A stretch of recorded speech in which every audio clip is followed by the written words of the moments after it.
பிரியமானவர்களே, ஆண்டவராகிய இயேசு கிறிஸ்துவின் இனிய நாமத்தில் உங்கள் ஒவ்வொருவருக்கும் எங்கள் அன்பின் நல்வாழ்த்துக்களை தெரிவித்துக் கொள்கிறோம். இன்றைக்கும் வேதமே மனமகிழ்ச்சியில உங்களை சந்திப்பதில் எங்களுக்கு மிகுந்த மகிழ்ச்சி. ஒவ்வொரு வாரமும் ஆண்டவருடைய வேதத்தை நம்ம தியானிக்கிறோம். தியானிச்சு நம்ம அதை வைத்து ஜெபிக்கிறோம். அதன்படி நடக்க ஆண்டவர் நம்மளுக்கு கிருபை செய்து கொண்டு வருகிறார். ஒவ்வொரு வாரமும் நம்ம வேதத்தை ஆராய்ந்து பார்க்கும்போது அந்த வசனங்களை நம்ம படிச்சு நம்ம அதை இன்னும் கொஞ்சம் இன்டெப்தா தியானிக்கும் போது ஆச்சரியமா இருக்குது இல்லையா? ஒவ்வொரு காரியங்களும் ஆண்டவர் நம்மளுக்கு சொல்லி கொடுக்கிற காரியங்கள். வேத வசனங்கள் தான் நமக்கு இந்த உலக வாழ்க்கையில ஒரு வழிகாட்டியாக இருக்கிறது. ஆகவே அதை பிடித்து கொள்ளும் பொழுது கண்டிப்பாக அவர்கள் ஒரு ஜெயமுள்ள வாழ்க்கை வாழ முடியும். யோசுவாவை பார்த்து ஆண்டவர் சொல்லும் பொழுது இந்த நியாய பிரமாணத்தில் உள்ள ஒவ்வொரு வசனங்களும் உன்னுடைய இருதயத்தை விட்டு பிரியக்கூடாது, உன் வாயை விட்டு பிரியக்கூடாது, அப்பொழுது you will have good success என்று சொன்னார். ஸோ நம்முடைய வாழ்க்கையில் கூட ஒரு சக்ஸஸ்ஃபுல் லைஃப் வாழ்கிறதுக்கு வேதம் ரொம்ப முக்கியம். ஸோ இன்றைக்கும் நம்ம வேதத்தை நம்ம தியானிக்க போகிறோம். ஆண்டவர் நம்மளோடு பேச போகிறார். ஸோ அதுக்கு முன்பதாக ஒரு ஜெபத்தை செய்து நம்ம ஆரம்பிக்கலாம். ஆமென். ஸ்தோத்திரம் ஆண்டவரே, இந்த நல்ல வேலைக்காக உமக்கு ஸ்தோத்திரம் அப்பா. இந்த வாரம் ஆண்டவரே, இந்த சாட்டர்டே ஈவினிங் ஆண்டவரே உங்களுடைய பாதத்தில் உட்காரும்படி எங்களுக்கு கொடுத்த கிருபைக்காக ஸ்தோத்திரம் ஆண்டவரே. எங்கள் குடும்பத்தை மட்டுமாய் பாதுகாத்ததற்காக ஸ்தோத்திரம் அப்பா. ஆண்டவரே உங்களுடைய சமூகத்தில் எங்களை மகிழும்படி செய்கிறதற்காக ஸ்தோத்திரம் ஆண்டவரே. ஆண்டவரே உங்களுடைய வேதமே எங்கள் மன மகிழ்ச்சியா இருக்கிறதற்காக ஸ்தோத்திரம் அப்பா. ஆண்டவரே அந்த மன மகிழ்ச்சியை அனுபவிக்கிறதுக்கு ஆண்டவரே எல்லா சூழ்நிலைகளையும் எங்களுக்கு ஏற்படுத்தி கொடுத்திருக்கிறதுக்காக ஸ்தோத்திரம் ஆண்டவரே. உங்களுடைய வேதத்தை நாங்கள் இந்த ஆன்லைன் மூலமாக ஒரு குடும்பமாக இணைந்து தியானிக்க எங்களுக்கு கொடுத்த கிருபைக்காக ஸ்தோத்திரம் ஆண்டவரே. ஒவ்வொரு வாரமும் நீர் கற்றுக் கொடுத்து கொண்டு வருகிற ஏறப்பெற்ற பாடங்களுக்காக ஸ்தோத்திரம் ஆண்டவரே. இன்றைக்கும் தாகத்தோடு நாங்கள் வந்து நிற்கிறோம் அப்பா. நீர் எங்களோடு பேசுவீராக. எங்களை முழுவதுமாய் உங்க பாதத்துல அர்ப்பணிக்கிறோம். நீர் நடத்தும் இயேசுவின் நாமத்தில் பிதாவே, ஆமென். பிரியமானவர்களே, இன்றைக்கும் நம்ம ஒரு முக்கியமான ஒரு காரியத்தை குறித்து நம்ம தியானிக்க போகிறோம். கடந்த வாரங்கள் நம்ம பலவிதமான காரியங்களை குறித்து தியானித்தோம். டாபிக்கல் ஸ்டடீஸ் நம்ம பண்ணோம், ஒரு தலைப்பை வைத்து நம்ம தியானிச்சோம், ஒரு நபரை குறித்து நம்ம தியானித்தோம், கேரக்டர் ஸ்டடி நம்ம பண்ணோம், ஒரு சாப்டர் எடுத்து, அதாவது ஒரு அதிகாரத்தை எடுத்து அந்த சாப்டர் ஃபுல்லா நம்ம ஸ்டடி பண்ணியிருக்கிறோம். ஒரு வார்த்தை வைத்து கூட நம்ம ஸ்டடி பண்ணியிருக்கிறோம். இப்படி ஒரு புக்கு ஃபுல்லா கூட நம்ம ஸ்டடி பண்ணியிருக்கோம். ஒரு புக் ஃபுல்லா எடுத்து புக் வைஸ் ஸ்டடி எல்லாம் பண்ணும். இன்னைக்கு நம்ம ஒரு கேரக்டர் ஸ்டடி பண்ணலாம். கேரக்டர் ஸ்டடின்னு சொல்றதை விட அந்த மனிதனுடைய ஒரு முக்கியமான கேரக்டர், ஒரே ஒரு கேரக்டர், அதை மாத்திரம் நம்ம டீல் பண்ண போறோம். ஸோ யாருன்னு உங்களுக்கெல்லாம் ரொம்ப ஆவலாக இருப்பீங்கன்னு நினைக்கிறேன். அதுதான் மோசே. உண்மையிலே மோசேவுடைய வாழ்க்கையில் நிறைய கேரக்டர்ஸ், நம்ம கேரக்டர் வைஸ் ஸ்டடின்னு பார்த்தா கூட நிறைய காரியங்கள், ரொம்ப அழகான காரியங்கள் நிறைய இருக்குது. ஆனால் இன்றைக்கி நம்ம தியானிக்க போகிற முக்கியமான காரியம் மோசேவுடைய ஜெப வாழ்க்கை. அவனுடைய ஜெப வாழ்க்கை எப்படி இருந்துச்சு, நம்ம எப்படி அதை ஃபாலோ பண்ணணும். ஆமென். மோசேன்னு சொல்லும் போது நீங்க சொன்னது போல பலவிதமான நிறைய குணநலங்கள் படைத்தவர் மோசே. முதலாவது சொல்லணும்னா, அவர் ஒரு காரியத்தை எடுத்தார்னா அதை முடிக்கிற வரைக்கும் அதுல விட்டு விலகாத ஒரு வைராக்கியமாக, இந்த ஜனங்களை நான் வெளியில இருந்து கொண்டு வருவேன் அப்படின்னு அதுல இறங்கி அதை முடித்த ஒரு தேவ மனிதன் நான் சொல்லுவேன். பல விதங்கள்ல அவருக்கு தடை வந்தது. பார்வோனுடைய இருதயம் கடினப்பட்டாலும் அந்த தரிசனத்தை விட்டு விடல. அந்த லீடர்ஷிப் ஸ்கில்ஸ் ஆல்சோ அவருக்கு இருந்தது கண்டிப்பா. ஸோ இந்த லீடர்ஷிப் ஸ்கில் மாத்திரம் அல்ல, அந்த தரிசனத்தை பெற்று அதை காத்து கொண்டு முடிவு பரியந்தம் வரைக்கும் அவர் அதை காத்து கொண்டார், அந்த தரிசனத்தை காத்து கொண்டார். அப்புறம் ஜனங்கள் மேல அந்த கரிசனை உடைய ஒரு மனிதனாய் காணப்பட்டார். எவ்வளவுதான் அவங்க கோபப்படுத்தினாலும் கஷ்டப்படுத்தினாலும் எரிச்சல் அடைஞ்சாலும் அந்த தரிசனத்தை அவர் பெற்றதுனால, அவர் ஒரு நல்ல தேவ மனிதனாக இருந்ததுனால தான் அவரால் அவ்வளோ நாள் சஸ்டெயின் பண்ணி அந்த ஒரு வெற்றியும் அவர் பார்த்துட்டார் இல்லையா? அவருடைய இன்னொரு கேரக்டர் பைபிளில் ஆண்டவர் சொல்லும்போது மோசே சாந்த குணம் உள்ளவனா இருந்தான் என்று சொல்லப்பட்டிருக்கிறது. ஏனென்றால் இத்தனை லட்சம் மக்களை நடத்துறதுங்கிறது ஒரு சாதாரண காரியம் கிடையாது. ஸோ அவ்வளோ சாந்த குணமாக இருந்து மக்கள் மேலே பரிதாபம் கொண்டு ஆண்டவரிடத்துலேருந்து வார்த்தைகளை பெற்றுக்கொண்டு ஆண்டவருடைய சமூகத்திலே காத்திருந்து வார்த்தைகளை பெற்று மக்களுக்கு கொடுத்து, இப்படி பல விதங்களில் நம்ம பார்க்கலாம். அதே போல் சத்துருக்கள் எதிரிகள் வந்தாலும் அவற்றை முறியடிக்கிறதுல ஒரு வைராக்கியமாக இருந்த ஒரு தேவ மனிதன். பார்வோன் முன்னாடி போய் நிற்கிறோன்னா அதுக்கு ஒரு தைரியம் வேணும். நிற்கிறது இல்ல, எதிர்த்து நிற்கிறது இல்லையா? அதற்கு வந்து அவருக்கு ஒரு நிஜமாவே ஒரு பிரேவ் மேனா காணப்பட்டார் மோசஸ். இப்படி நம்ம மோசேயுடைய கேரக்டர் வந்து நிறையா வாசித்துட்டே போகலாம், இது பண்ணலாம். ஒருவேளை அன்பான தேவனுடைய பிள்ளைகளை நீங்கள் கூட ஒரு நேரம் உட்கார்ந்து இந்த மோசேயுடைய கேரக்டர்ஸ் என்ன, இந்த வீக்குக்கு உங்களுக்கு கொடுக்குற ஹோம்ஒர்க் அதுதான். மோசே எப்படிப்பட்டவர், அவர் ஆரம்பத்தில் இருந்து ஒவ்வொரு நிமிஷமும் அவர் எப்படிப்பட்டவர் என்பதை நீங்கள் மெடிடேட் பண்ணுங்க. கண்டிப்பாக அது உங்களுக்கு ஆசீர்வாதமாக இருக்கும். மாத்திரமல்ல, மிரியமும் ஆரோனும் மோசையை குறை சொல்லும் போது கூட அவங்க எதுவும் குறை சொல்லவே இல்லை. அந்த கேரக்டரும் ரொம்ப இம்பார்ட்டண்ட்டான கேரக்டரா இருக்கிறது. இப்படி நிறைய நிறைய நல்ல கேரக்டர்ஸ் இருக்கு. ஆனால் இன்னைக்கு நம்ம பார்க்க போற காரியம் வந்து மோசேயுடைய ஜெப வாழ்க்கை. உண்மையிலே மோசேயுடைய ஜெப வாழ்க்கை ரொம்ப வித்தியாசமானது, ரொம்ப முக்கியமானது. அவரிடமிருந்து நம்ம நிறைய காரியங்களை கற்றுக்கொள்ளணும்.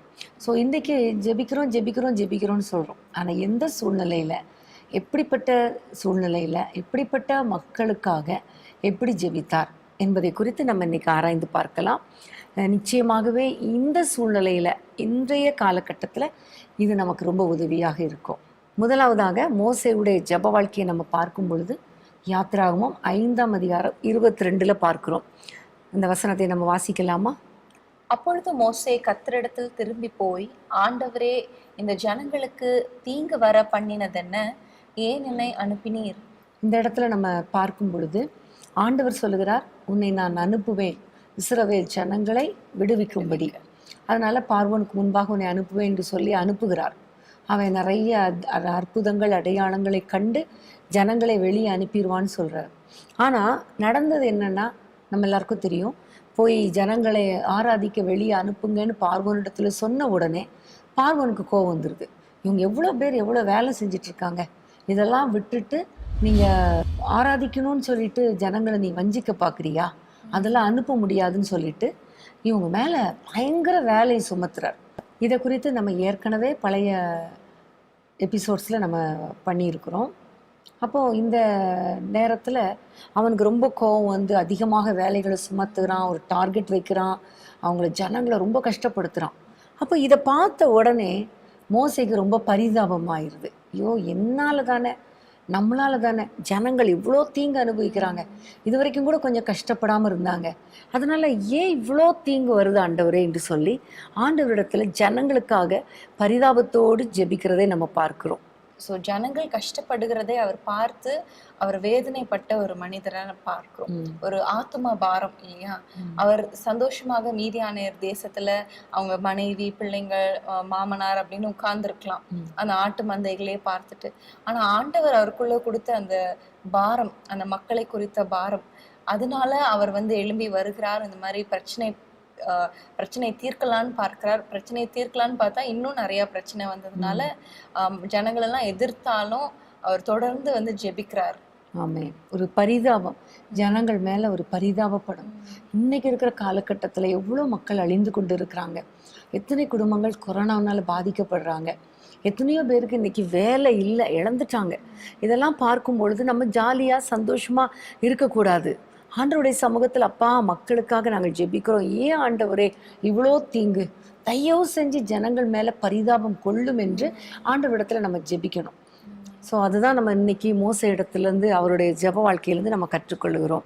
அடுத்ததாக நம்ம பார்க்கும் பொழுது இஸ்ரவேல் ஜனங்கள் நிறைய சூழ்நிலைகளில் முறுமுறுத்தாங்க. ஆனால் அப்படி முறுமுறுத்த போது கூட இஸ்ரவேல் ஜனங்களுடைய ஆசீர்வாதத்துக்காக தேவனுடைய சமூகத்திலே மன்றாடி ஜெபிக்கிறவராக மோசே காணப்பட்டார். இதை குறித்து நம்ம பார்க்கும் பொழுது யாத்திராகமம் 14, 11, 12 வசனத்தில் நம்ம வாசிக்கலாம். அன்றியும் அவர்கள் மோசையை நோக்கி, எகிப்திலே பிரேத குழிகள் இல்லை என்றா வனாந்திரத்திலே சாகும்படிக்கு எங்களை கொண்டு வந்தீர்? நீர் எங்களை எகிப்திலிருந்து புறப்பட பண்ணினதினால் எங்களுக்கு இப்படி செய்தது என்ன? நாங்கள் எகிப்திலே இருக்கும்போது நாங்கள் எகிப்தியருக்கு வேலை செய்ய எங்களை சும்மா விட்டுவிடும் என்று சொன்னோம் அல்லவா? நாங்கள் வனாந்திரத்திலே சாகிறதை பார்க்கிலும் எகிப்தியருக்கு வேலை செய்கிறது எங்களுக்கு நலமா இருக்குமே என்றார்கள். ஆமேன். இங்க ரொம்ப முறுமுறுக்கிறாங்க. ஏன் எங்களை இங்க இருந்து கொண்டு வந்தீங்க? நாங்க அங்கேயே செத்துருப்பாங்க, என்ன பிரேத குழி இல்லையா? இப்படி செங்கடல்ல எங்களை கொண்டு போய் சாகடிக்கும்படி கொண்டு வரீங்களேன்னு ரொம்ப முறையிடுறாங்க.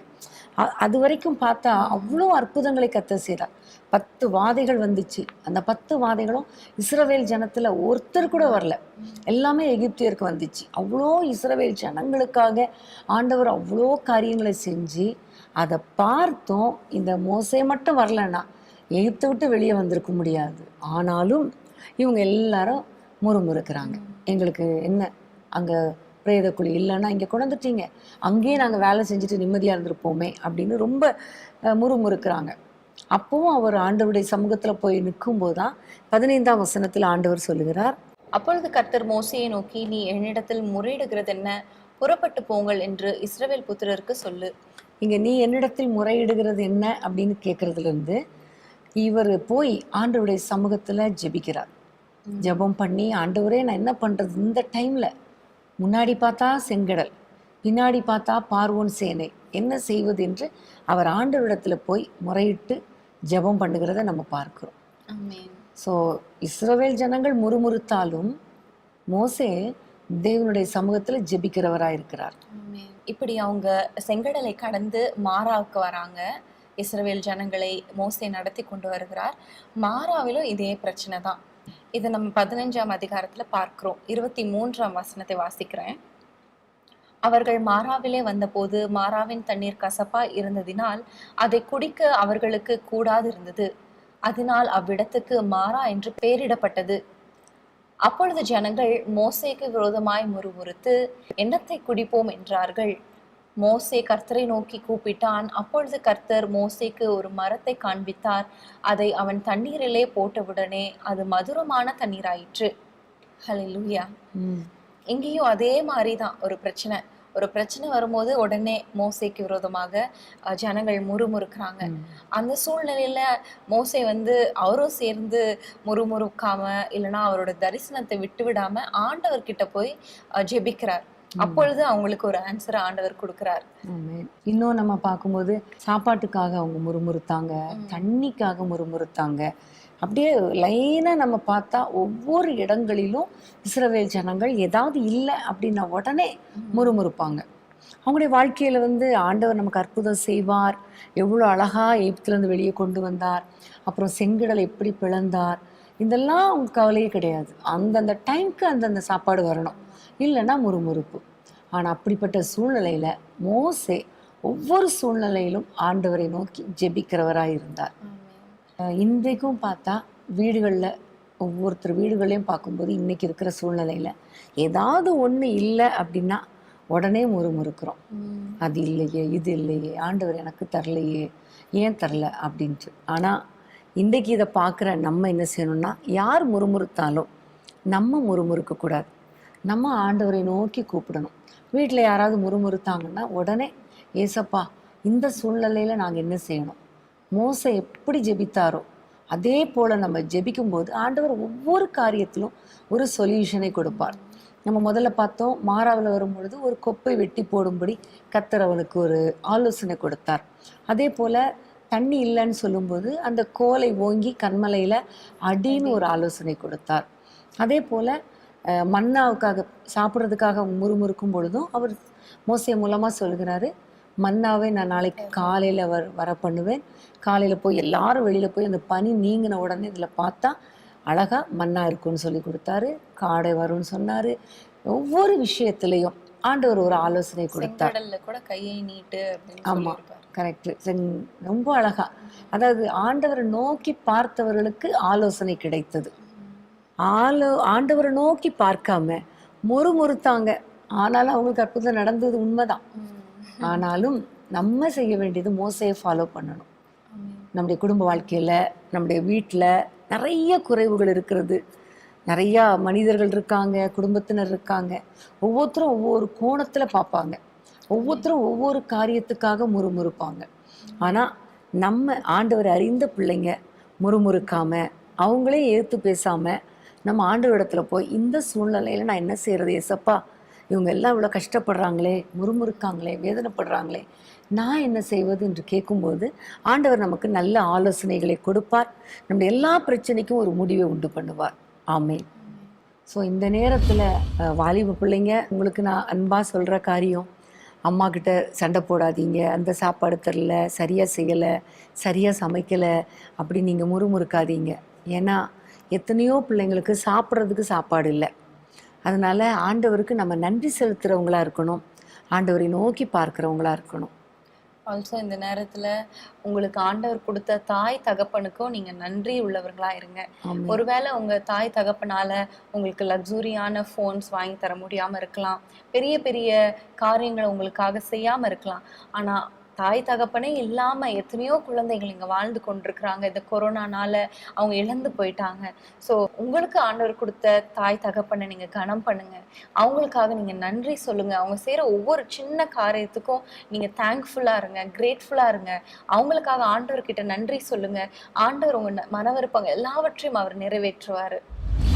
எப்போவுமே மனுஷனுடைய குவாலிட்டி என்னன்னா, இருக்கிறதுக்காக தேங்க் பண்ணுறதே இல்லை, இல்லாத காரியங்களுக்காக தான் முறுமுறுத்துட்டு இருப்பாங்க. அது எல்லாருமே மனுஷனுடைய இயல்பே அதுதான்.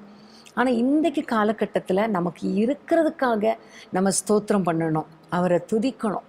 ஸோ நிறையா குடும்பங்களில் பிள்ளைகள் மரித்து போனாங்க. ஸோ கர்த்தர் கொடுத்த பிள்ளைகளுக்காக ஆண்டவருக்கு நன்றி செலுத்தணும். எவ்வளோ குடும்பங்கள் போராடி கொண்டு இருக்கிறாங்க. ஒரு ஹாஸ்பிட்டலில் சேர்க்கறதுக்கு வழி இல்லை, மருந்து வாங்குறதுக்கு வழி இல்லை.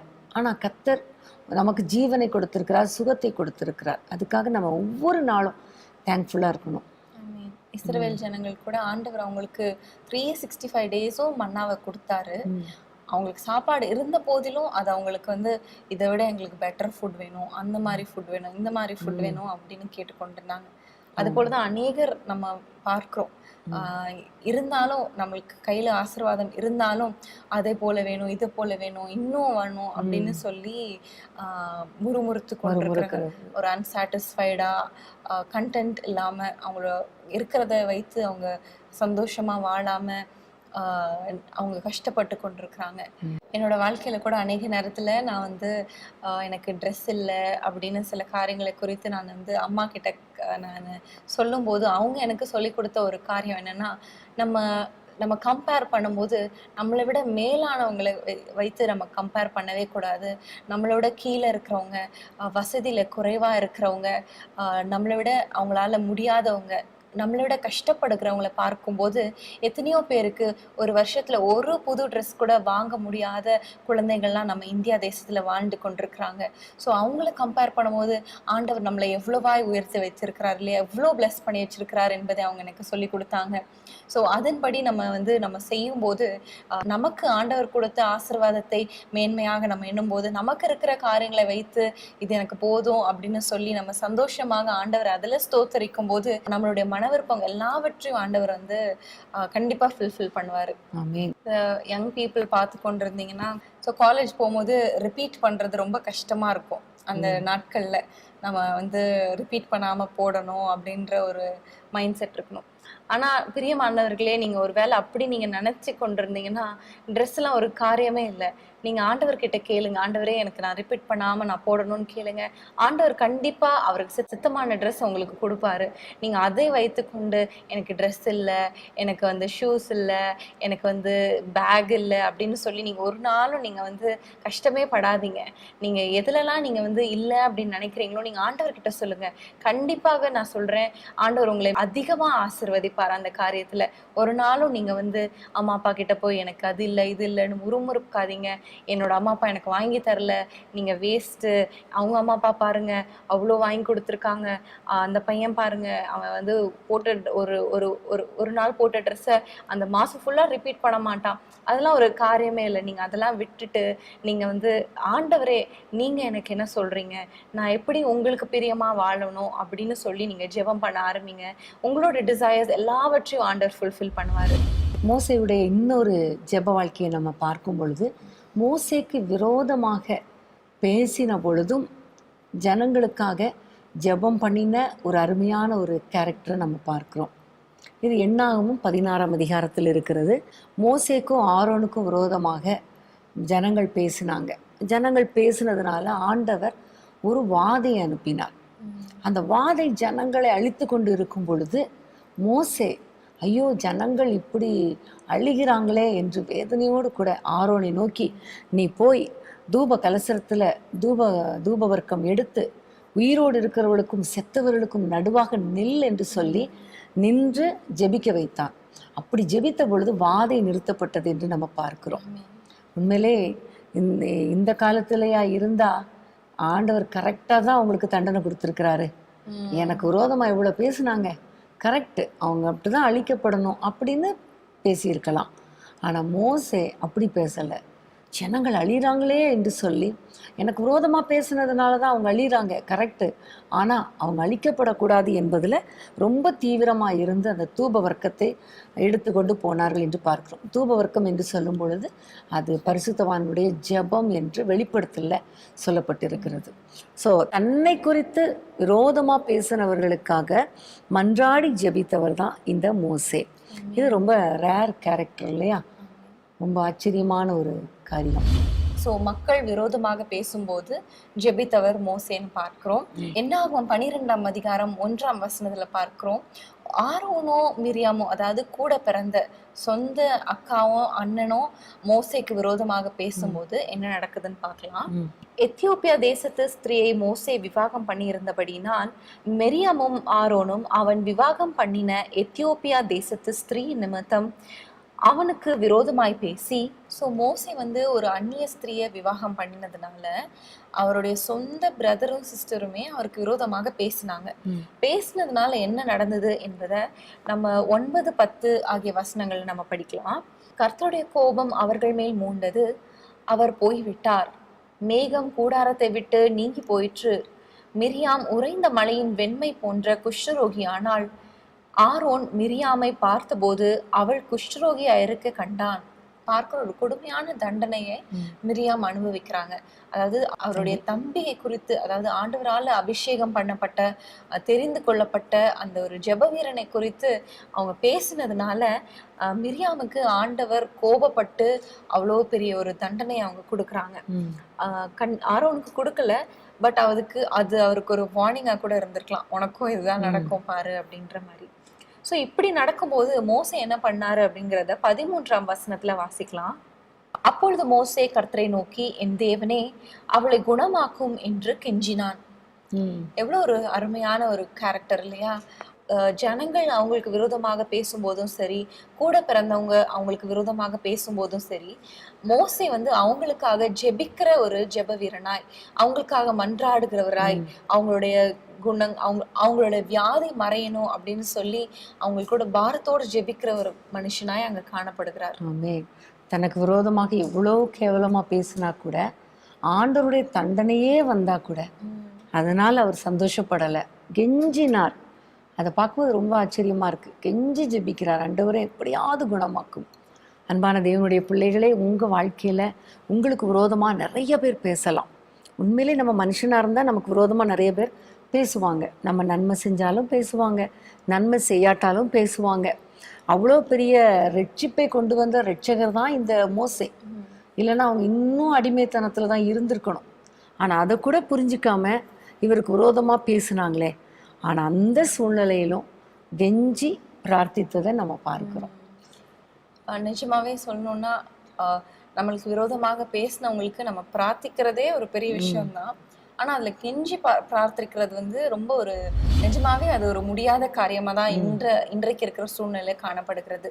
நமக்கு விரோதமாக ஒருத்தங்க பேசினாங்கன்னா, அவங்களுக்கு ஒரு நெகட்டிவா ஒண்ணு நடக்குதுன்னா, பாத்தியா எனக்கு விரோதமா பேசினாங்க அதனாலதான் அவங்களுக்கு இப்படி அப்படின்னு தான் நம்ம நினைப்போம். ஜென்ரலா ஒரு ஹியூமன் குவாலிட்டி அது. ஆனா அதெல்லாம் தாண்டி அவங்களுக்காக கெஞ்சி மன்றாடுகிற ஒரு மன்றாட்டு வீரனை தான் நம்ம பார்க்கிறோம். நம்முடைய வாழ்க்கையில கூட உங்களுக்கு விரோதமா யார் பேசினாலும் நீங்க ஆண்டவருடைய சமூகத்துல ஜெபம் பண்ணுங்க. ஆண்டவரே அவர்களுக்கு எதுவும் நடக்கக்கூடாதுன்னு ஜெபம் பண்ணுங்க. இன்னைக்கு இந்த கொரோனா காலகட்டத்துல யாருக்காவது ஒரு வியாதி வந்துருச்சுன்னா உடனே ஈஸியாக சொல்லிடுறாங்க, இவங்க அதை பண்ணாங்க இதை பண்ணாங்க அதனாலதான் வந்துச்சு இதனாலதான் வந்துச்சுன்னு சொல்றாங்க. அந்த மாதிரி மற்றவங்கள நியாயம் தீர்க்கவே கூடாது. ஆண்டவரே நியாயம் தீர்த்தா கூட ஆண்டவரே அவங்களுக்கு மன்னியும் அப்படிதான் ஜெபிக்கணுமே தவிர ஒரு நாளும் மற்றவங்க மேலே நீங்கள் நியாய தீர்ப்பு வந்துருச்சுன்னு சொல்லாதீங்க. ஏன்னா நம்ம அவங்கள பார்க்கலாம் நல்லவங்க கிடையாது. அதே வேளையில் நம்ம அமைதியாக இருக்கும் பொழுது கர்த்தர் நமக்காக யுத்தம் பண்ணுவார், நம்மை ஆசீர்வதிப்பார். நம்ம எப்பொழுதுமே மற்றவர்களுக்காக ஜெபித்து கொண்டே தான் இருக்க வேண்டும். ஆமென். நியாயம் தீர்க்கக்கூடாது அப்படின்னு சொல்லும்போது ஒரு வசனத்தை வாசிச்சா நல்லா இருக்கும்னு நினைக்கிறேன். ரோமர் 2:1 வாசிக்கிறேன். ஆகையால் மற்றவர்களை குற்றவாளியாக தீர்க்கிறவனே, நீ யாரானாலும் சரி, போக்கு சொல்ல உனக்கு இடமில்லை. நீ குற்றமாக தீர்க்கிறவைகள் எவைகளோ அவைகளையே நீ செய்கிறபடியால் நீ மற்றவர்களை குறித்து சொல்லுகிற தீர்ப்பினாலே உன்னைத்தானே குற்றவாளியாய் தீர்க்கிறாய். ஸோ யாரையும் எந்த காரியத்தினாலும் சரி, ஒரு சின்ன காரியமா இருக்கலாம், இல்லை அவங்க நிஜமாவே குற்றமே செஞ்சாலும் நம்ம அவங்கள நியாயம் தீர்க்காம அவங்களுக்காக ஜெபிக்கிறவர்களா இருக்கணும். மோசையோட ஒரு ப்ரேயர் லைஃப்பை தான் நம்ம இன்னைக்கு தியானித்து கொண்டிருக்கிறோம். மோசே என்னென்ன சூழ்நிலை எப்படி ஜெபித்தார், யார் யாருக்கெல்லாம் எப்படி ஜெபித்தார் என்பதை நம்ம பார்த்தோம். முதலாவதாக மக்களுக்காக, அதாவது ஜனங்கள், இஸ்ரவேல் ஜனங்களுக்காக அவங்க கஷ்டப்படும் போது அவங்களுக்காக பரிதபித்து அவங்களுக்காக ஜெபிக்கிற ஒரு ஜெப வீரனாய் நம்ம பார்த்தோம்.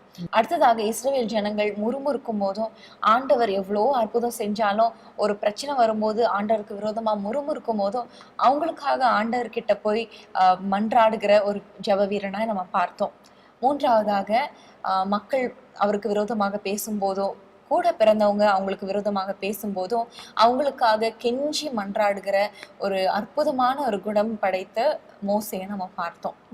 அடுத்ததாக மோசே எப்படி ஜெபித்தார் என்பதை பார்க்கலாம். ஓகே, அடுத்ததாக யாத்ரா 32 நம்ம பார்க்கிறோம். மோசே சீனாய் மலையில் ஆண்டவரோடு கூட உறவாடி கொண்டிருந்தார், பேசி கொண்டிருந்தார். அவர் ஜனங்கள் நடக்க வேண்டிய எல்லா கட்டளைகளையும் ஆண்டவர் எழுதி கொடுத்து கொண்டிருந்தார். அந்த சூழ்நிலையில் அவர் வருவதற்கு தாமதமான உடனே ஆரோன் ஜனங்களிடத்துல பேசி ஒரு கன்றுக்குட்டியை செஞ்சிடறான். கன்றுக்குட்டியை செஞ்சு அதை வைத்து கர்த்தருக்கு பலி பண்டிகை என்று சொல்லி அவர்கள் கொண்டாடி கொண்டு இருக்கிறாங்க. இந்த சத்தத்தை கேட்டு மோசே கீழே இறங்கி வருகிறார். கீழே இறங்கி வரும்போது ஜனங்கள் தன்னை கெடுத்து கொண்டார்கள், பாவம் செஞ்சிட்டாங்க. அவங்க பாவம் செய்கிறதுக்கு ஆரோன் துணையாக இருந்தார் என்பதை அறிந்த உடனே அவருக்கு ரொம்ப கஷ்டமாயிருது. தான் கொண்டு வந்த அந்த 2 கற்பலைகள், ஆண்டவரே எழுதி கொடுத்த கற்பலைகளை கீழே போட்டு உடைச்சிடுறாரு. உடைச்சாலும் ஆண்டவர் சொல்றாரு, இனிமே நான் இந்த ஜனங்களோடு கூட இருக்க மாட்டேன். இவங்க முறுமுறுத்தாங்க, ஓகே, நான் கவலைப்படலை, அவங்களுக்கு அற்புதம் செஞ்சேன். ஆனால் தங்களே கெடுத்து கொண்டாங்க. அதிலும் அவங்க நான் விரும்பாத ஒரு பாவத்தை செஞ்சிட்டாங்க. அதாவது விக்கிரக ஆராதனை ஆண்டவருக்கு பிடிக்காது. ஆண்டவரை வைக்க வேண்டிய இடத்துல வேற எதை வச்சாலும் ஆண்டவருக்கு பிடிக்காது. அதுதான் விக்கிரக ஆராதனை. ஸோ அந்த விக்கிரக ஆராதனை இவங்க இருந்ததுனால, இனிமே நான் அவங்கள அழிக்க போகிறேன், நீ நகண்டு போயிரு, உன்னை மாத்திரம் பாதுகாத்து கொள்வேன், மற்ற எல்லாரையும் ஒரு நிமிஷத்தில் நான் அதம் பண்ணுவேன் என்று சொல்லும் பொழுது ஆண்டவருடைய சமூகத்தில் பயங்கரமாக ஜெபிக்கிற ஒரு ஜெப வீரனாய் மோசே இருந்ததை நம்ம பார்க்கிறோம். அதை தான் 11 வாசிக்கலாமா? மோசே தன் தேவனாகிய கர்த்தரை நோக்கி, கர்த்தாவே, தேவரீர் மகா பலத்தினாலும் வல்லமையுள்ள கையினாலும் எகிப்து தேசத்திலிருந்து புறப்பட பண்ணின உம்முடைய ஜனங்களுக்கு விரோதமாக உம்முடைய கோபம் பற்றி எறியவதென்ன? மலைகளில் அவர்களை கொன்று போடவும், பூமியின் மேல் இராதபடிக்கு அவர்களை நிர்மூலமாக்கவும், அவர்களுக்கு தீங்கு செய்யும் பொருட்டே அவர்களை புறப்பட பண்ணினார் என்று எகிப்தியர் சொல்லுவானேன்? உம்முடைய கோபத்தின் உக்கிரத்தை விட்டு திரும்பி உமது ஜனங்களுக்கு தீங்கு செய்யாதபடிக்கு அவர்கள் மேல் பரிதாபம் கொள்ளும். உமது தாசராகிய ஆபிரகாமையும் ஈசாக்கையும் இஸ்ரவேலையும் நினைத்தருளும். உங்கள் சந்ததியை வானத்து நட்சத்திரங்களைப் போலவும் பெருக பண்ணி, நான் சொன்ன இந்த தேசம் முழுவதையும் உங்கள் சந்ததியார் என்றைக்கும் சுதந்திரித்துக் கொள்ளும்படிக்கு அவர்களுக்கு கொடுப்பேன் என்று உம்மை கொண்டே அவர்களுக்கு ஆணையிட்டு சொன்னீரே என்று கெஞ்சி பிரார்த்தித்தான். இந்த இடத்துல நம்ம பார்க்கும் பொழுது 11 பார்க்கிறோம், உம்முடைய ஜனத்தின் மேல் பரிதாபம் கொள்ளும் ஆண்டவரேன்னு சொல்றாரு. 12 உம்முடைய ஜனத்தின் மேல் பரிதாபம் கொள்ளும் ஆண்டவரேன்னு கெஞ்சி பிரார்த்திக்கிறாரு. 13 பார்க்கும்பொழுது, நீர் அவர்களுக்கு கொடுத்த வாக்கு தத்தத்தை நினைவு கூறும் ஆண்டவரே.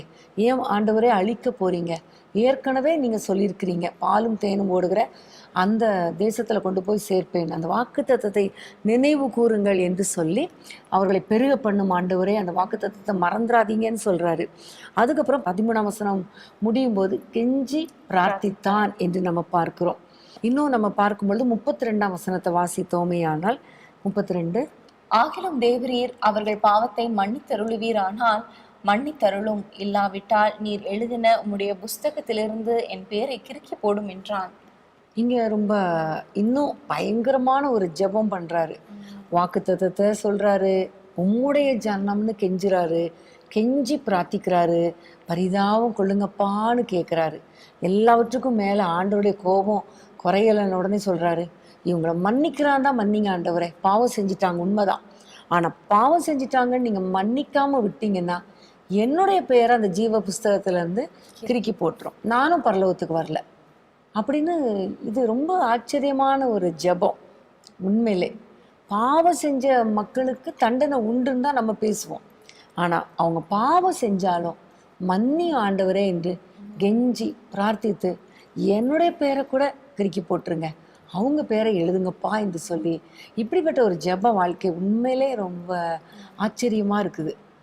இப்போது நம்ம நம்முடைய வாழ்க்கையில் நம்முடைய குடும்பத்தில் யாராவது பாவம் செஞ்சுட்டா, ஆண்டவரே அவங்களுக்கு ஒரு தண்டனை கொடுங்கப்பா, உணர்த்துங்கப்பா, எப்படியாவது என்னை நீங்கள் உயர்த்திருங்கப்பா அவங்க முன்னாடி, அப்படி தான் நம்ம ஜெபம் பண்ணுறோம். ஆனால் அப்படி இல்லை, என்னுடைய பெயரை கிறுக்கி போட்டாலும் பரவாயில்ல, உங்கள் ஜனங்கள் ஆண்டவரே, இது உங்கள் ஜனங்கள் ஆண்டவரே என்று சொல்லி ஆண்டவரிடத்துல மறுபடியும் மறுபடியும் மறுபடியும் ஜனங்களுக்காக ஜெபிக்கிறத நம்ம பார்க்குறோம்.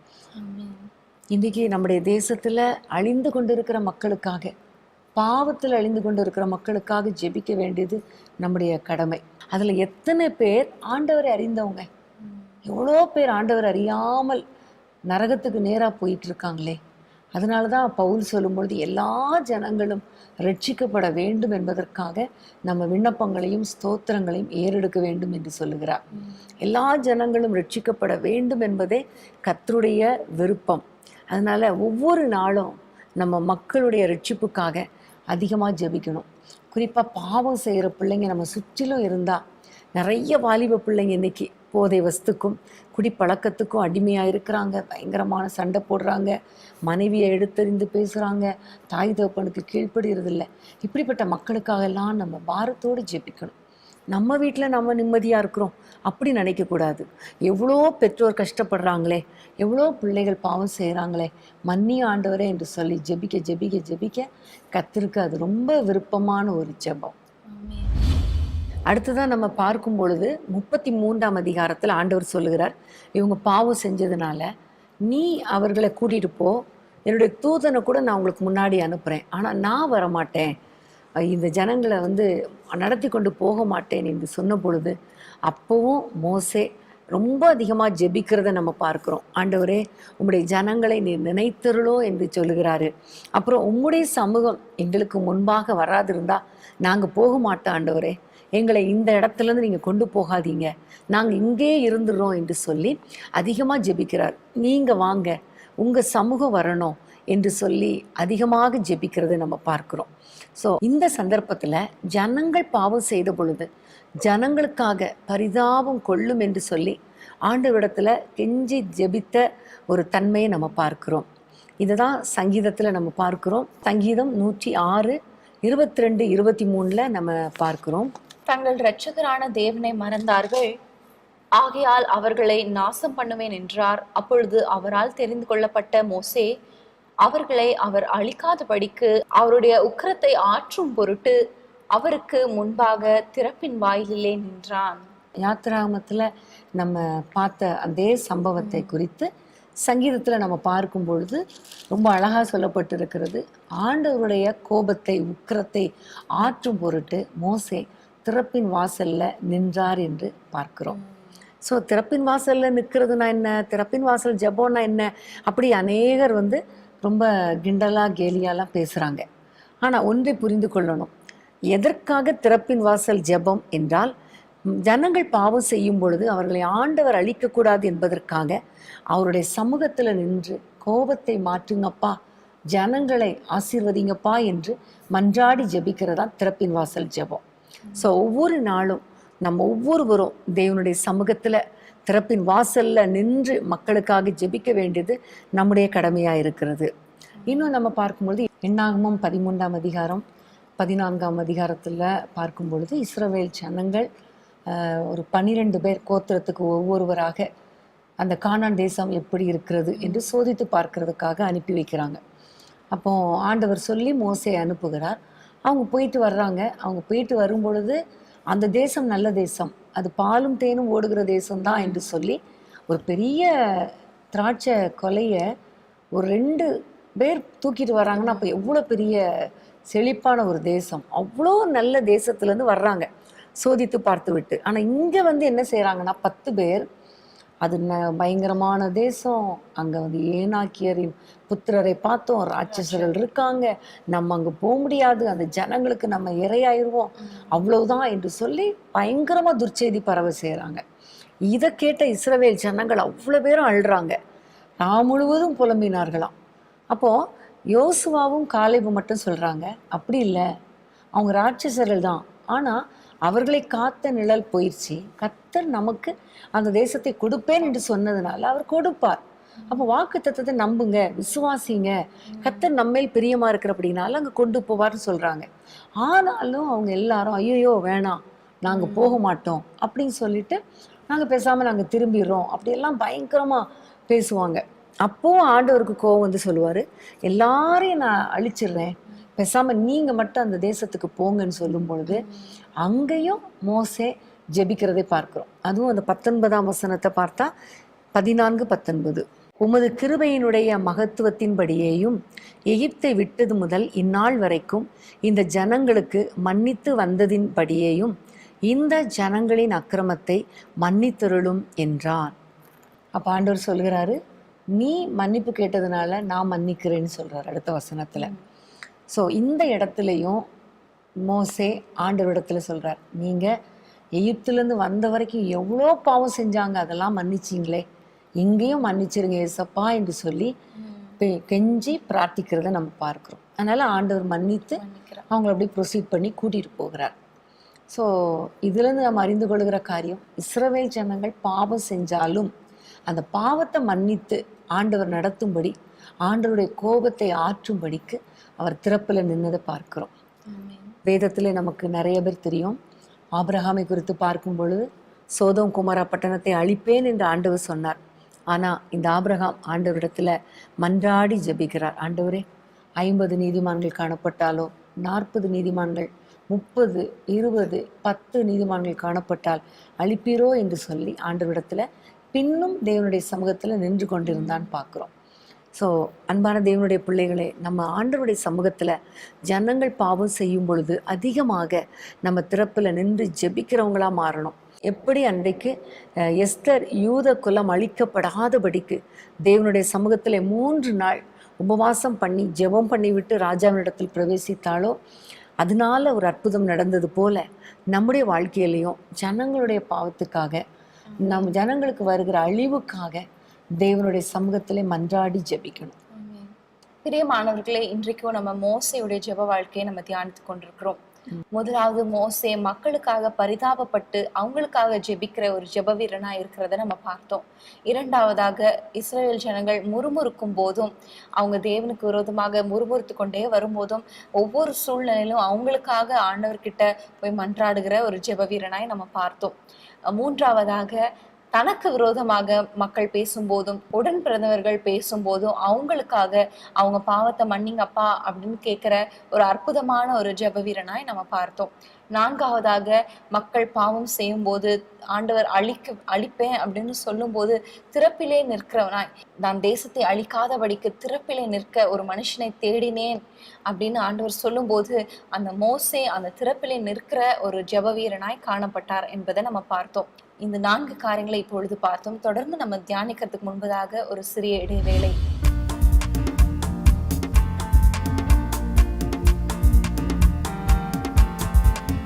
நித்தியானந்த கர்த்தர் இயேசுவே நித்தமும் பிரகாசிக்கின்றார்.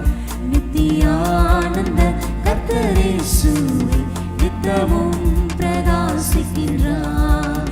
பர்வதம் மீதிலே பக்தர் பாதங்கள் பரிசுத்தமுடன் மின்னுதே.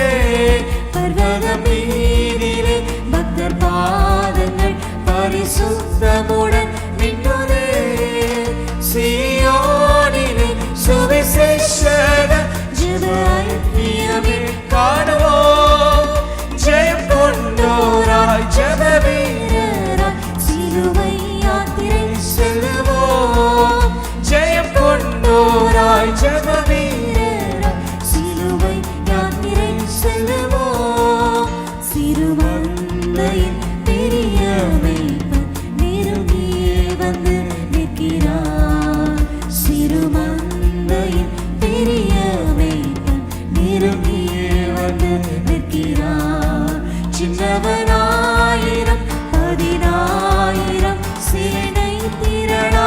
மாறுவார்.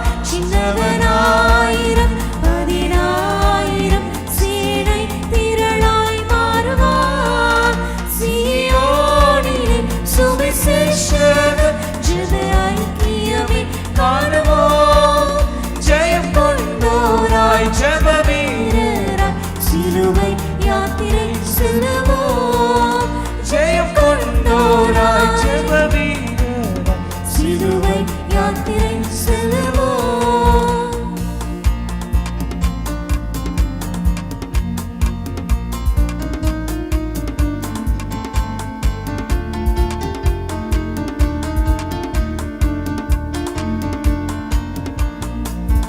உலகமெங்கும் சுவிசேஷத்தின் உயர்ந்த கொடி பறக்கும். உலகமெங்கும் சுவிசேஷத்தின் உயர்ந்த கொடி பறக்கும். திறந்த வாசல் திரவேசித்து சிறந்த சேவை செய்குவோம். திறந்த வாசல் திரவேசித்து சிறந்த சேவை செய்குவோம். சீயோனிலே சுவிசேஷக ஜெப ஐக்கியமே காணுவோம். ஜெயம் கொண்டோராய் ஜெப வீரராய் சிலுவை யாத்திரை செல்லுவோம். ஜெயம் கொண்டோராய் ஜெப வீரராய் சிலுவை யாத்திரை செல்லுவோம். நரக வழி செல்லும் மாந்தர்காய் நடுராப்பகல் அழுதே. நரக வழி செல்லும் மாந்தர்காய் நடுராப்பகல் அழுதே. நம் தலை தண்ணீராய் கண்கள் கண்ணீராய் நனைந்து வருந்தி ஜெபிப்போம். நம் தலை தண்ணீராய் கண்கள் கண்ணீராய் நனைந்து வருந்தி ஜெபிப்போம். சீயோனிலே சுவிசேஷக ஜெப ஐக்கியமே காணுவோம். ஜெயம் கொண்டோராய் ஜெப வீரராய் சிலுவை யாத்திரை செல்லுவோம். ஜெயம் கொண்டோராய் ஜெப வீரராய் சிலுவை யாத்திரை செல்லுவோம். அவமானங்கள் பரிகாசங்கள் அடைந்தாலும் நாம் உழைப்போம். அவமானங்கள் பரிகாசங்கள் அடைந்தாலும் நாம் உழைப்போம். ஆத்துமபாரமும் பிரயாசமும் அல்லும் பகலும் நாடுவோம். ஆத்துமபாரமும் பிரயாசமும் அல்லும் பகலும் நாடுவோம். ஆத்துமபாரமும் பிரயாசமும் அல்லும் பகலும் நாடுவோம். நம் தலை தண்ணீராய் கண்கள் கண்ணீராய் நனைந்து வருந்தி ஜெபிப்போம். நம் தலை தண்ணீராய் கண்கள் கண்ணீராய் வருந்தி ஜெபிப்போம். நம் தலை தண்ணீராய் கண்கள் கண்ணீராய் நனைந்து வருந்தி ஜெபிப்போம். சீயோனிலே சுவிசேஷக ஜெப ஐக்கியமே காணுவோம். ஜெயம் கொண்டோராய் ஜெப வீரராய் சிலுவை யாத்திரை செல்லுவோம். ஜெயம் கொண்டோராய் ஜெப வீரராய் சிலுவை யாத்திரை செல்லுவோம். பிரியமானவர்களே, மீண்டும் வேதமே மனமகிழ்ச்சியில் உங்களை வரவேற்கிறோம். இன்றைக்கு மோசையோட ஜெப வாழ்க்கை குறித்து நம்ம தியானித்து கொண்டிருக்கிறோம். அடுத்ததாக மோசே எப்படிப்பட்ட ஜெப வீரராக இருந்தார்? அடுத்ததாக நம்ம மோசையுடைய ஜெப வாழ்க்கை குறித்து பார்க்கும் பொழுது அவருக்கும் தேவனுக்கும் இடையில இருக்கிற ஒரு உறவை நம்ம பார்க்க போறோம். இதுக்கு முன்பாக நம்ம பார்க்கும் பொழுது ஆண்டவரிடத்துல ஜனங்களுக்காக மன்றாடி ஜெபித்த மோசையுடைய ஜெப வாழ்க்கையை நம்ம பார்த்தோம். இப்போ நம்ம பார்க்க போற காரியம் ஆண்டவருக்கும் மோசைக்கும் இடையில இருந்த அந்த உறவை குறித்து நம்ம பார்க்க போறோம். வேதத்துல நம்ம பார்க்கும் பொழுது யாத்திராகமம் 19ஆம் அதிகாரம் 20ஆம் வசனத்துல பார்க்கும் பொழுது ஆண்டவர் சொல்கிறார், என் அண்டையில வந்து நில், என்னோடு கூட வந்து சீனாய் மலையில 40 நாள் வா என்று கூப்பிடுகிறார். ஸோ 40 நாட்கள் தேவனோடு கூட அந்த மலையில சஞ்சரித்த ஒரு அருமையான ஒரு உன்னதமான ஒரு ஜெப வாழ்க்கையை பார்க்கிறோம். ஆண்டவரும் அவரும் தான், வேற யாருமே கிடையாது. அப்படிப்பட்ட ஒரு அற்புதமான ஒரு ஜெப வாழ்க்கை. அடுத்ததாக செகண்ட் டைம்லேயும் யாத்ராமம் 34ஆம் அதிகாரத்தில் திரும்பவும் ஆண்டவர் சொல்கிறாரு, நீ விடியற் காலத்தில் ஆயத்தமாகி மலையின் உச்சியில் என் சமூகத்தில் வந்து நில், வேற யாரும் வரக்கூடாது, நீ மட்டும்தான் வரணும் என்று சொல்லி ஆண்டவர் அவரோடு கூட முகமுகமாய் பேசுகிற ஒரு ஜெப வாழ்க்கையை நம்ம பார்க்குறோம். அப்போது இன்றைக்கு ஆண்டவர் நம்மிடத்தில் எதிர்பார்க்குற காரியம் ஒரு பர்சனல் ரிலேஷன்ஷிப் வித் காட். ஆண்டவரோடு கூட தனியாக ஜெபிக்கிற ஒரு ஜெப வாழ்க்கையை கர்த்தர் எதிர்பார்க்கிறார். என்னதான் வந்து நம்ம வந்து ஜனங்களுக்காக நான் ஜெபிச்சிட்டேன் அப்படின்னு சொல்லி நம்ம அதில் சாட்டிஸ்ஃபை ஆயிட முடியாது. இவ்வளோ நேரம் நான் வந்து உங்களோட நான் வந்து கொரோனாக்காக ஜெபித்தேன் அப்படின்னு நம்ம சாட்டிஸ்ஃபை ஆக முடியாது. கண்டிப்பாக நமக்கும் ஆண்டவருக்கும் அந்த ஒன் டைம் கண்டிப்பாக தேவை. அதுல தான் ஆண்டவர் நம்மளை குறித்து, நம்மளுடைய ஃபியூச்சர் பிளான்ஸ் குறித்து, நம்ம எப்படி நடந்து கொள்ளணும், நம்ம என்ன செய்யணும் அப்படிங்கறதெல்லாவற்றையும் அதுலதான் ஆண்டவர் நம்மளுக்கு போதித்து தருவார். சோ அந்த நேரத்தை நம்ம எப்பவுமே வந்து நம்ம விட்டு விடவே கூடாது. நம்மை குறித்து ஒரு பெரிய திட்டம் கர்த்தர் வைத்திருப்பார். அந்த திட்டத்தை அறிந்து கொள்வதற்கும் நம்ம தேவனோடு கூட டைம் ஸ்பெண்ட் பண்ணணும். மற்றவங்களுக்காக ஜெபிக்கும் முன்பாக நாமும் ஆண்டவரும் நல்ல ஒரு சுமூகமான உறவில் இருக்கிறோமா, நல்ல ரிலேஷன்ஷிப்பில் இருக்கிறோமா என்பதை அறிந்து கொள்வதற்கு பர்சனல் ப்ரேயர் டைம் ரொம்ப இம்பார்ட்டன்ட். ஸோ 2 முறை 40 நாட்கள் தேவனோடு கூட முகமுகமாய் பேசின மோசே என்று சொல்லி நம்ம பார்க்குறோம். ஸோ இன்றைக்கி நம்ம அந்த அனுபவத்தை நம்ம ஆண்டவரிடத்தில் எதிர்பார்க்கணும். ஒரு குறிப்பிட்ட டைம், ஒரு பர்டிகுலர் டைம், பர்டிகுலர் பிளேஸ், தேவனுடைய பிரசன்னத்தில் காத்திருந்து அவரோடு கூட டைம் ஸ்பெண்ட் பண்ணும் பொழுது கர்த்தர் நம்முடைய குறைவுகளை நமக்கு சொல்லிக் கொடுப்பார், நம்முடைய எதிர்காலத்தை குறித்து சொல்லிக் கொடுப்பார், நம்ம நடக்க வேண்டிய வழியை நமக்கு சொல்லிக் கொடுப்பார், நம்முடைய இருதயத்தின் காயங்களை ஆற்றுவார். நிறைய காரியங்கள், அந்த ஒரு புதுப்பிக்கிற ஒரு அனுபவம். அதனால தான் கர்த்தருக்கு காத்திருக்கிறவர்கள் புது பலன் அடைவார்கள் என்று வேதத்தில் நம்ம பார்க்கிறோம். ஸோ ரீசார்ஜிங் டைம் சொல்லலாம். ஆமே, கரெக்ட். இதை குறித்து ஒரு வசனத்தை வாசித்தா நல்லாயிருக்கும். 33ஆம் அதிகாரம் 11ஆம் வசனம், யாத்திராகமம் 33:11. ஒருவன் தன் சிநேகிதனோடே பேசுவது போல கர்த்தர் மோசையோடே முகமுகமாய் பேசினார், பின்பு அவன் பாளையத்துக்கு திரும்பினான். இதில் பார்க்கும் பொழுது ஆண்டவரோடு கூட முகமுகமாய் பேசின ஒரு அருமையான அனுபவத்தை மோசே பெற்றார். ஆமேன். உங்களுடைய வாழ்க்கையில் கூட ஆண்டவரே, நான் உங்களோடு கூட முகமுகமாய் பேசணும், தனித்து பேசணும் என்று ஆண்டவருடைய சமூகத்தில் நம்ம வாஞ்சையாய் கிட்டி சேரும் பொழுது கண்டிப்பாக வாஞ்சி உள்ள ஆத்துமாவை கர்த்தர் திருப்தி ஆக்குவார். ஸோ உங்களுடைய ஜெப வாழ்க்கை மிகவும் ஆசீர்வாதமாக இருக்கும் என்பதில் ஒரு சந்தேகமும் கிடையாது. அதுவும் அழகாய் சொல்லப்பட்ட ஒரு வார்த்தை என்னன்னா, சிநேகிதனோட பேசுவது போல. இல்லை, 2 ஃப்ரெண்ட்ஸ் எவ்வளோ ஜாலியாக பேசிகிட்டு இருப்பாங்க. ஃப்ரெண்ட்ஸ் அப்படின்னாலே தங்களுடைய உள்ளத்தில் இருக்கிற எல்லாத்தையும் டிஸ்கஸ் பண்ணுவாங்க இல்லையா? யார்கிட்டெல்லாம் மறைக்கிற காரியமாக இருந்தாலும் ஃப்ரெண்ட்ஸ் வந்து மறைக்க மாட்டாங்க. அப்படி அவங்க ஒருவரோடொருவர் ரொம்ப சந்தோஷமாக மனவிட்டு பேசுவாங்க. அதே போல் ஆண்டவர் மோசையோடு கூட சிநேகிதனோடு பேசுவது போல அழகாய் முகமுகமாய் பேசினார். இந்த அனுபவம் எனக்கு வேணும் ஆண்டவரே, நீங்கள் எனக்கு ஒரு ஃப்ரெண்டு மாதிரி என்னுடைய எல்லா பாரங்கள், என்னுடைய எல்லா பிரச்சனைகள், என்னுடைய எல்லா காரியங்கள், என்னுடைய குடும்பத்தின் காரியங்கள், என்னுடைய தனிப்பட்ட ஆசைகள், ஏக்கங்கள், விருப்பங்கள் எல்லாவற்றையும் நான் ஒரு ஃப்ரெண்டுகிட்ட சொல்கிற மாதிரி உங்ககிட்ட நான் பேசுகிறேன் இசப்பான்னு சொல்லிட்டு அந்த டைமை, அந்த பர்சனல் ப்ரேயர் டைமை ரொம்ப ஒரு இன்ட்ரெஸ்டிங்காக ஆண்டவரோடு கூட பேசுவது போல் நீங்கள் பேசும் பொழுது நிச்சயமாக ஆண்டவர் உங்களோடு கூட பேசுவார். ஒரு ஃப்ரெண்டு மாதிரி பேசுவார். நிச்சயமாக நிறைய காரியங்களை உங்களுக்கு வெளிப்படுத்துவார். ஆமேன். ஸோ அடுத்ததாக பார்க்கும்போது மோசையோட இன்னொரு ஜெபம், யாத்திராகமம் 33:18ஆம் வசனத்தை நான் வாசிக்கிறேன். அப்பொழுது அவன், உம்முடைய மகிமையை எனக்கு காண்பித்தருளும் என்றான். ஆண்டவரோடு நடக்கிற ஒரு அனுபவம், அவரோடு ஒரு முகமுகமாய் பேசுகிற ஒரு அனுபவம், அவரோட சிநேகிதரை போல எல்லாவற்றையும் அவர்கிட்ட கேட்டு மக்களை நடத்தி வந்து ஒவ்வொரு காரியத்திலும் அவரிடத்துல விசாரித்து எப்படி செய்யணும் என்பதை அவரிடத்துல இருந்து பெற்று ஆலோசனை பெற்று நடக்கிற ஒரு அனுபவம்.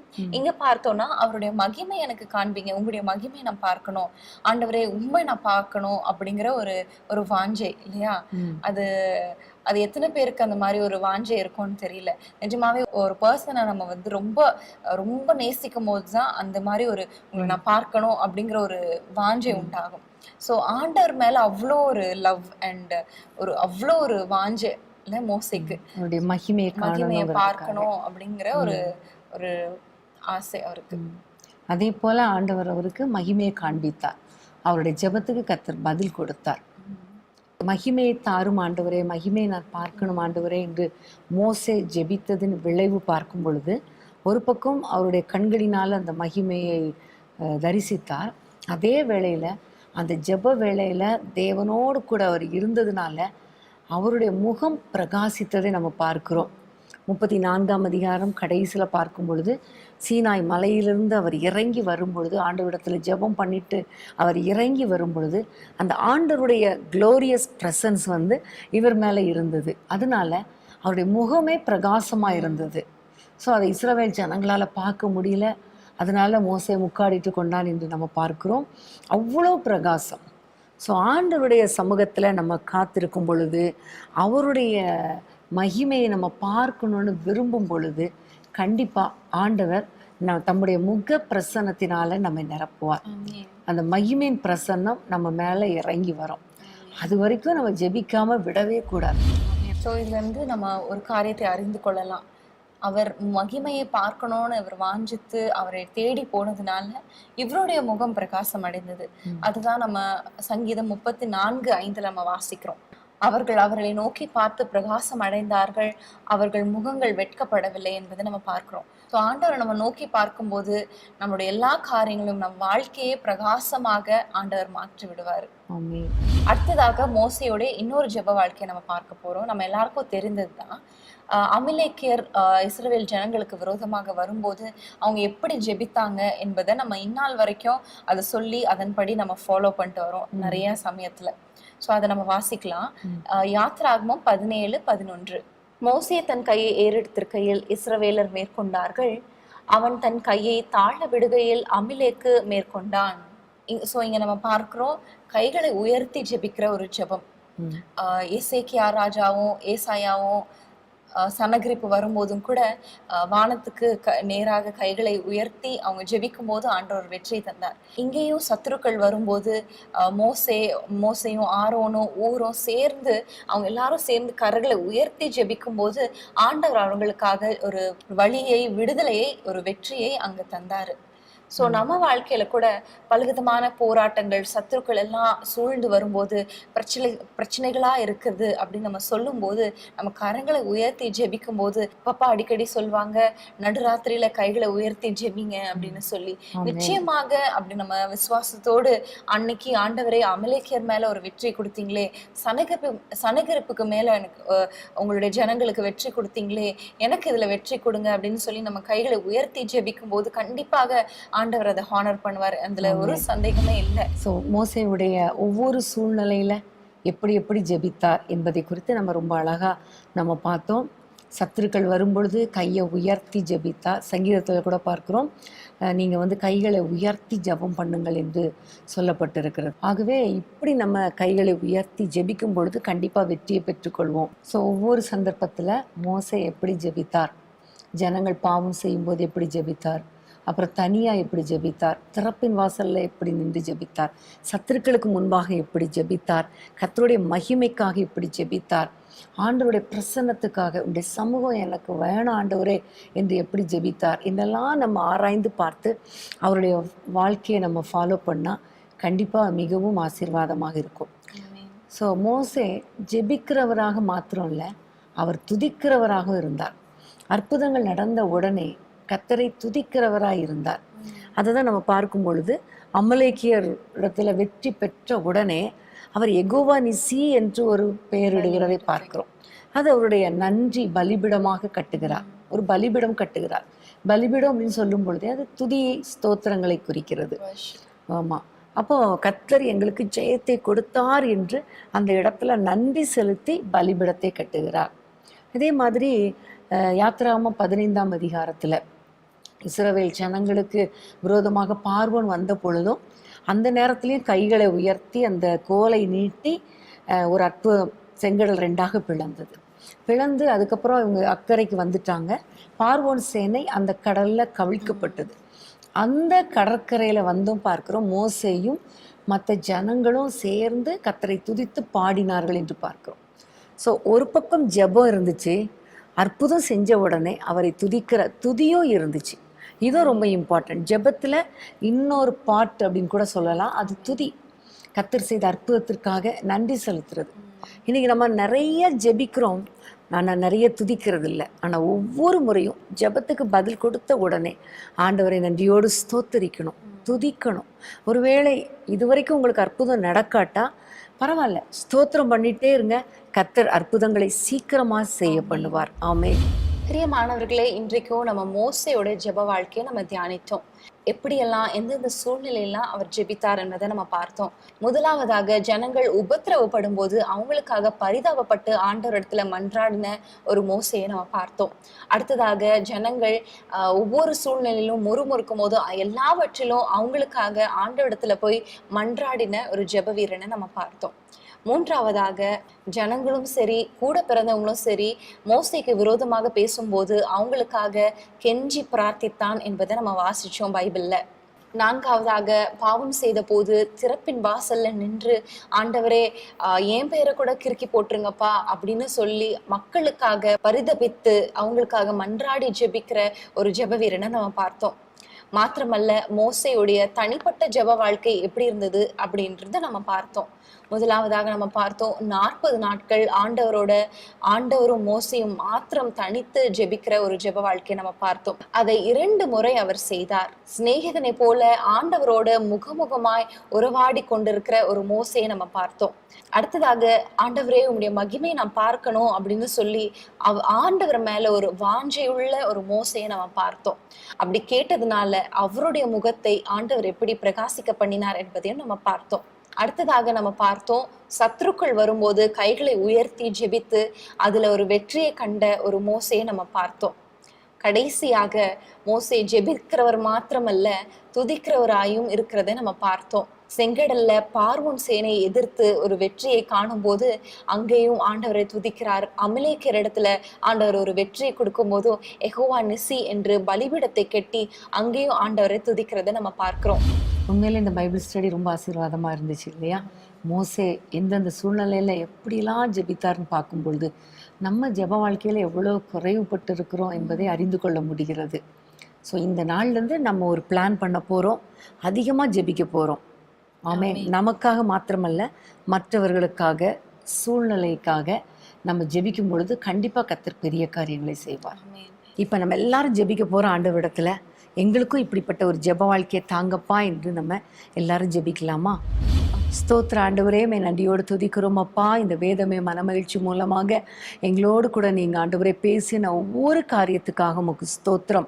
எங்களுடைய வாழ்க்கையில் அப்பா மோசையை குறித்து நிறைய காரியங்களை நீங்கள் கற்றுக் கொடுத்த தயவுக்காக ஸ்தோத்திரம். மோசையை போல ஜனங்களுக்காக ஜெபிக்கிற ஒரு மன்றாட்டு ஜெபாவி எங்கள் மேலே ஊற்றுங்கப்பா.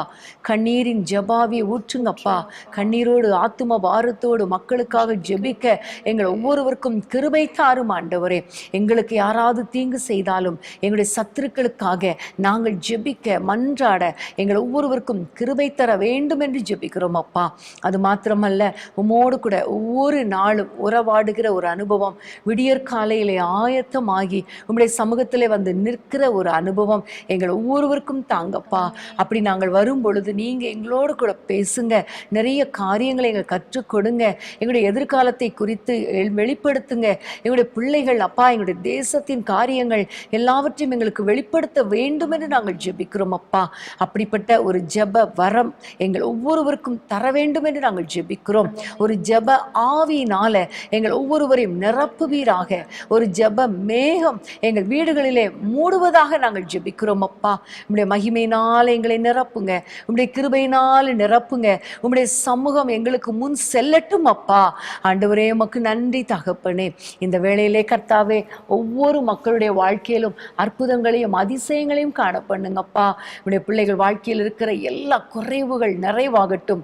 குறைவுகள் நேரத்தில் முறுமுறுக்காதபடி உம்மை நோக்கி ஜெபிக்கிறவர்களாய் மாற்றுங்கப்பா. ஆண்டவரே, இந்த நாட்களிலும் யார் யார் குடும்பத்தில் யார் யார் பலவீனத்தோடு இருக்கிறாங்களோ அவர்களை கர்த்தர் பலப்படுத்துவீராக. எந்த தீங்கும் அணுகாதபடி காத்து கொள்வீராக. எந்த வியாதிகளும் அவர்களை அணுகாதபடி கர்த்தர் காத்து கொள்வீராக. வேலி அடைத்து கொள்வீராக. உம்முடைய பலத்த கரத்துக்குள் உம்முடைய பிள்ளைகளை மூடி மறைத்து கொள்வீராக ராஜா. ஏசப்பா உமக்கு ஸ்தோத்திரம் ஆண்டவரே. உம்முடைய நாமத்தை மகிமைப்படுத்தும். அவர்கள் அவரை நோக்கி பார்த்து பிரகாசம் அடைந்தார்கள், அவர்கள் முகங்கள் வெட்கப்படவில்லை என்ற வேத வசனம் எங்கள் வாழ்க்கையில் ஆண்டவரே சொந்தமாகட்டும், அனுபவமாகட்டும். கர்த்தர் அப்படி நடத்த போறதற்காக ஸ்தோத்திரம். ஒவ்வொரு பிள்ளைகளையும் ஒவ்வொரு குடும்பத்தையும் அளவில்லாமல் ஆசீர்வதியும். இயேசுவின் நாமத்தில் ஜெபிக்கிறோம் பிதாவே. ஆமென், ஆமென். இந்த எபிசோடும் உங்களுக்கு மிகுந்த பிரயோஜனமாக இருந்திருக்கும் நாங்கள் விசுவாசிக்கிறோம். மீண்டும் அடுத்த வாரம் உங்களை நாங்கள் சந்திக்கிறோம். கர்த்தர் தாமே உங்கள் ஒவ்வொருவரையும் அளவில்லாமல் ஆசீர்வதிப்பாராக. பிரியமானவர்களே, நாளை இரவு ஞாயிற்றுக்கிழமை இரவு 9:30 மணிக்கு இரவு ஜெபம் இருக்கிறது. நீங்கள் அதில் கலந்து கொள்ளும்படி உங்களை அன்புடன் கேட்டுக்கொள்கிறோம். 1 மணி வரைக்கும் தான் இந்த இரவு ஜெபம். ஸோ டக்குன்னு முடிஞ்சிரும். குடும்பமாக கலந்து கொண்டு ஆசீர்வாதங்களை பெற்றுக்கொள்ளுங்கள். அன்பான தேவனுடைய பிள்ளைகளே, இச்செய்தி உங்களுக்கு மிகுந்த ஆசீர்வாதமாக இருந்ததென்று நாங்கள் நம்புகிறோம்.